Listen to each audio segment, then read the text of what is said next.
Good evening. We're glad to have you join us here on Global TV. I'm Uyi Agumofwegwe, live in Nigeria's capital, Abuja.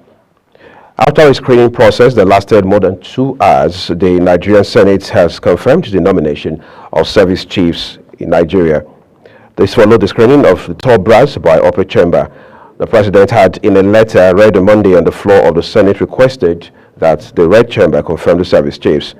The Senate, upon resumption of plenary on Thursday, started the screening of the service chiefs, with each of them mounting the podium to speak on how they will tackle insecurity in the country.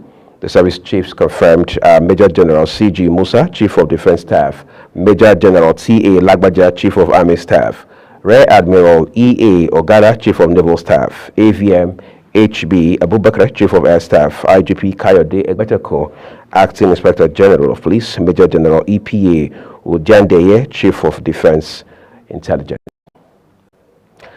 Global TV will continue to follow that story for you as it unfolds. Let's turn to other stories in the meantime. President Bola Tinubu has assured Nigerians that the framework for palliatives to remedy the effects of fuel subsidy removal is being worked out, assuring that the decision is in the best interest of the country, especially in guaranteeing future prosperity.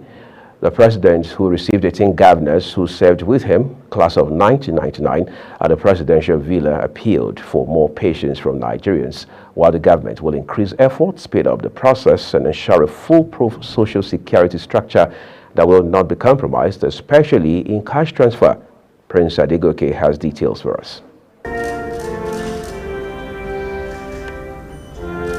President Tinubu noted that the country will not make meaningful progress without fixing electricity, assuring that his administration will harness gas resources and explore every opportunity to ensure stable power generation and supply. The president assured the governors and Nigerians that he will work towards unity, equity, stability, and prosperity of the country. The former governors urged the president to pursue his vision for a greater Nigeria with vigor, steadfastness, and resilience, trusting their support for development policies and promising to provide the necessary social structure for actualization. As you all know, every one of us that is here was a governor from 1999. So we'd like to say we are the solid foundation which this fourth republic has been thriving. We came to congratulate Mr. President and also to thank him for making one of us the secretary to government. We came to assure him that he has our full support and prayers for the bold steps he has started to take, for his initiatives, and also let him know that this is beyond party politics. We are not talking about the project Nigeria. Therefore, all hands must be on deck to give Mr. President the needed support and encouragement to foster a better country. Other governors at the meeting with President Tinubu were Niyi Adebayo, Ekiti State; Senator Orji Uzokalu, Abia State; Senator Sam Egu, Ebonyi State; Adamu Muazu, Bauchi State; Donald Duke, Cross River State; James Ibori, Delta State, amongst others. Justice Hamza Muazu of High Court of the Federal Capital Territory has issued a one-week ultimatum to Department of State Security Service (DSS) to either charge detained suspended governor of the Central Bank of Nigeria, Godwin Emefiele, to court to set him free. The judge issued the order on Thursday while delivering ruling in a fundamental rights suit instituted against the DSS and others by Emefiele. Chung Animal Joseph has details. Justice Muazu held that the DSS has power to carry out its constitutional duties to making arrests, detain, and ensuring prevention of internal crime, but however says such duties must be carried out within the ambit of the law. He added that the arrest power of DSS was not at large, as the law stipulated conditions under which a Nigerian citizen must be held and for how long. Emefiele had dragged the Attorney General of the Federation (AGF), Director General DSS and DSS, seeking enforcement of his fundamental human rights to freedom of movement and dignity to human life. In the suit instituted on his behalf by a senior advocate of Nigeria's son, Joseph Dauda, the suspended CBN governor had applied that his arrest and detention since June 10th without valid order of court be voided and set aside.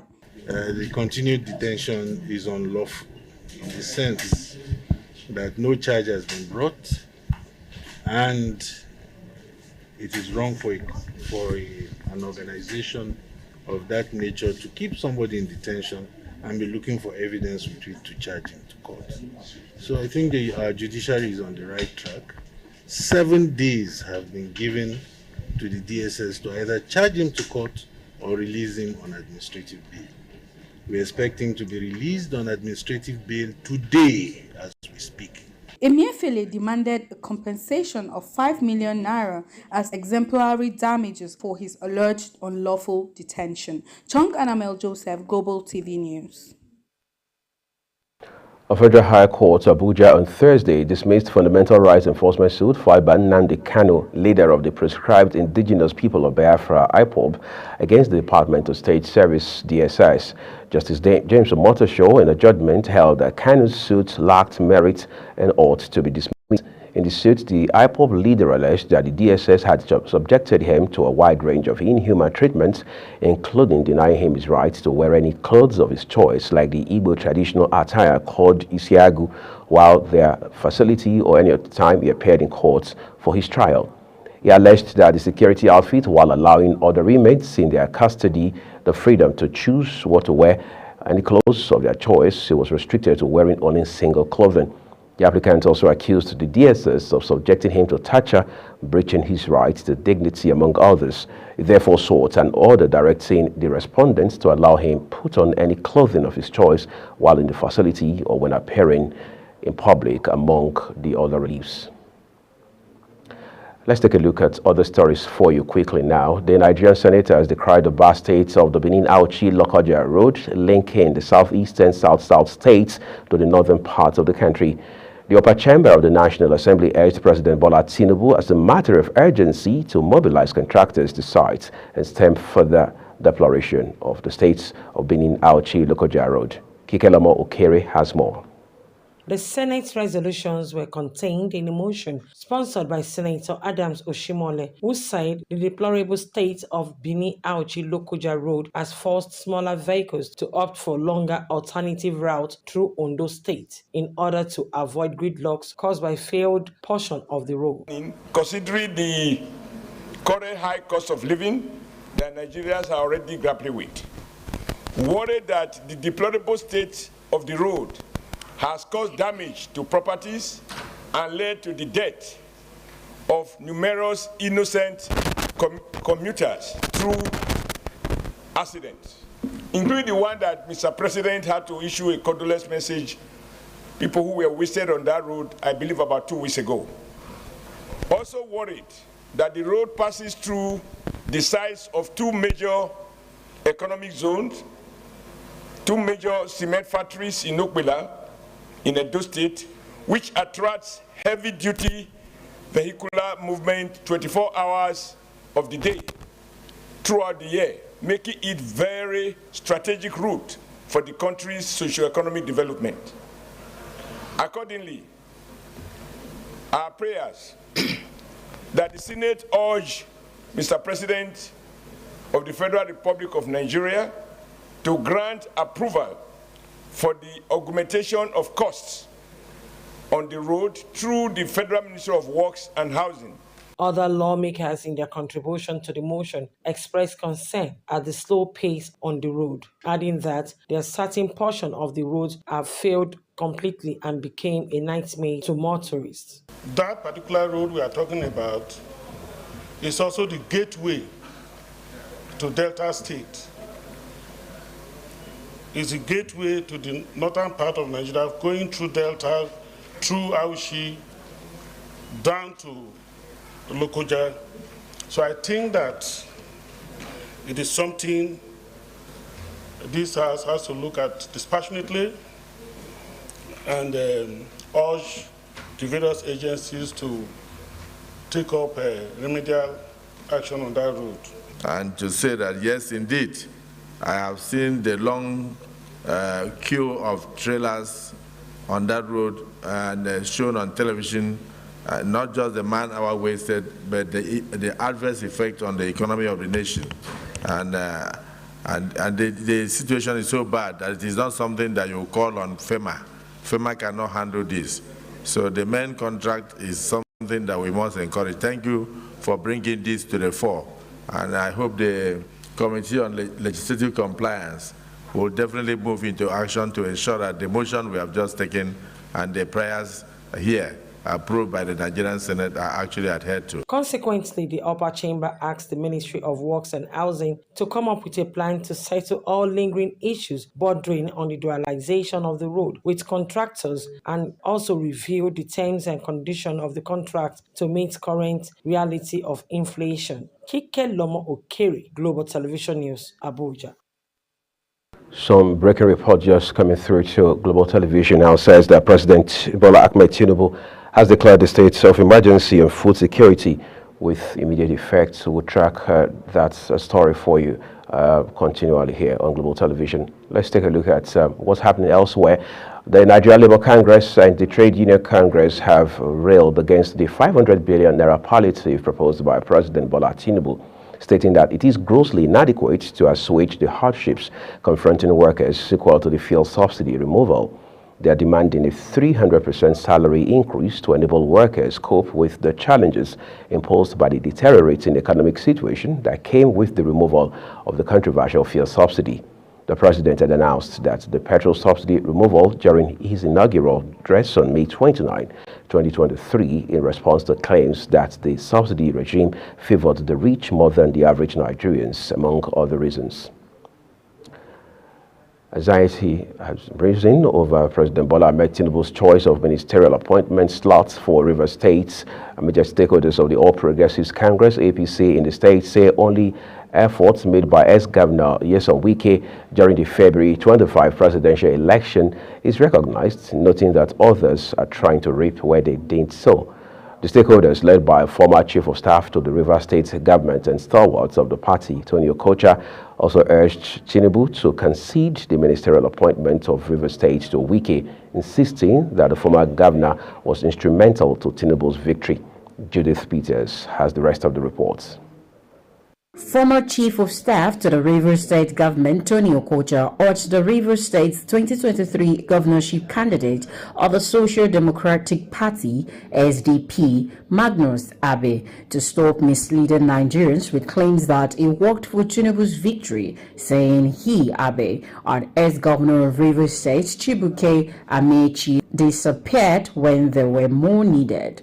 He added that neither his former boss nor Magnus played any role whatsoever, saying the roles they played were the roles of rejection. They are accusing me of the same thing.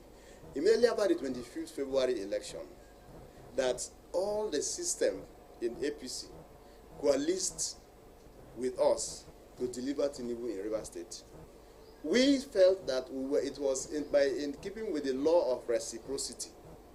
Good turn deserving another, bad turn deserving another. Not be so. That we are going to pay them back. And so on the March 18th governorship, we didn't see Cole then as even our candidate because he voted against our presidential candidate. That which is good for the goose is good for the gander. So Speaking further, he accused Amechi of being instrumental in the loss of APC during the governorship election in the state. We had a divided APC. One camp led by Amechi, who was the leader. And of course, his camp was stronger. The reason why he was stronger is that he, proximity to power. He was governor. He was super minister. He was DG. So what can you possibly do in his state as it pertains to APC that he will not take the center stage? What? Nothing. So his camp was stronger. Ours was not strong, but we were never ever to agree with them.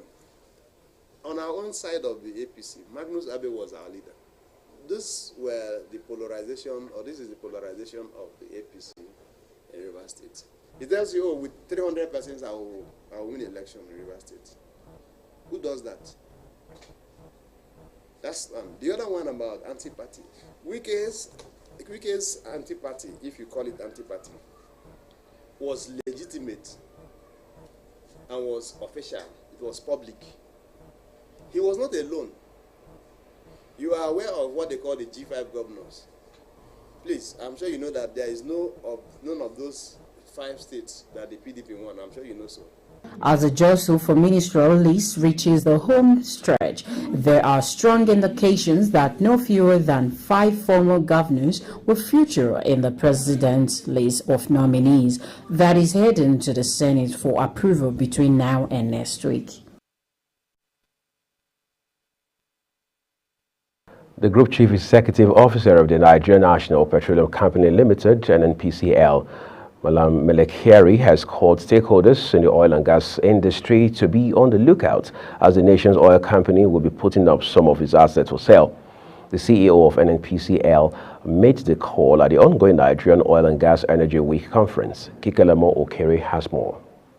Giving his speech on redefining Nigeria's energy landscape for sustainable energy future, the Group Chief Executive Officer of the Nigerian National Petroleum Company Limited, Melekhiari, says as the company guided under the regulation of the Companies and Allied Matter Act, the NNPC Limited will declare its shares to the public for acquisition soonest. The CEO that even though the company is government-owned, they still pay taxes, royalty, and also pay dividend shareholders. The NLNG with the Train 7 and potentially with Train 8, doubling its capacity and looking at new opportunities. The market is looking for gas. I don't need to emphasize this. I don't need to repeat this. But everybody knows that the world is looking for gas. It won't vanish. 50 years' time to come, it will still be required. So we know this. So there must be gas into the export market short term. Many of the geopolitics, needless to mention what they are, but many of the geopolitical issues have now brought this balance that somebody must provide gas into the market, and we saw that as an opportunity. The CEO also revealed that the nation's oil company is not being paid for the supply of gas and power, explaining that is the major reason why energy is not readily available and affordable to many citizens of the country. That means that we'll follow through our initiative to see how we can deliver gas into the West African market all the way through 11 countries and potentially end up in Europe. And that's the market. And I can confirm to you that our government and all the governments in the West African sub-region are completely aligned on this. They are supporting it. They have signed most of the protocols that are required to deliver on this project, including the one that will potentially pass through the Trans-Nigerian pipeline into Chad, into Niger, and into Algeria, in Europe too. On subsidy removal, Kyari says the removal has brought about positive change in the sector by freeing up capital and powering the sustainable supply of energy. Kikelemo Okere, Global Television News, Abuja. In the meantime, Permanent Secretary, Ministry of Petroleum Resources, Ambassador Gabriel Tamino Aduda, says a drive toward energy transition, Nigeria and indeed Africa should define their own terms, pace, timing, and agenda of participation. Aduda made the call in Abuja at the ongoing NOG Energy Week conference and exhibition. Again, Kikelemo Okere reports that the Permanent Secretary who delivered the ministerial address spoke on plans and priorities for Nigeria's energy mix and noted that the renewable energy alternative options also come with inherent challenges as they do not come cheap. Aduda posited